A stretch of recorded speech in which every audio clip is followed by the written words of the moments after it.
எழுதும்போது இன்னும் நிறைய எழுதலாம். பார்பி, வாவ், நீயும் உன் சிஸ்டர்ஸும் சேர்ந்து ஒரு பெரிய புதையல கண்டுபிடிச்சிட்டீங்கன்னு நான் கேள்விப்பட்டேன். அதெல்லாம் உண்மைதானா? நான் என்ன கேக்குறேன் பாத்தீங்களா? அது உண்மைதான், எல்லாருக்கும் தெரியும். இனிமே நாங்க எந்த ஊருக்கும் போக வேண்டாம். எங்க அப்பாக்கு எங்கேயோ ஒரு புது வேலை கிடைக்க போகுது.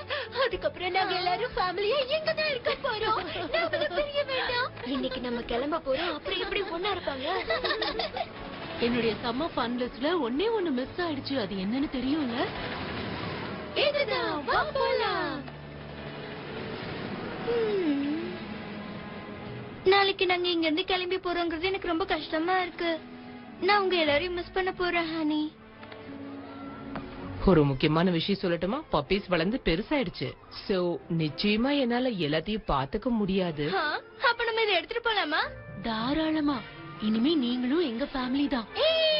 நாமளே இவங்க கூட இருக்க போறோம். ஜாலியா இருக்கலாம். அப்ப நம்ம எல்லாரும் ஸ்விமிங் பூல்ல விளையாடலாம். கண்டிப்பா விளையாடலாம்.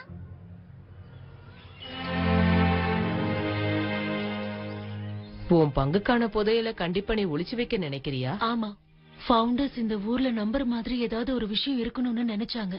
டாஃபியும் நானும் ஊர்ல புது புது க்ளூஸ் கண்டுபிடிச்சு வச்சிருக்கோம்.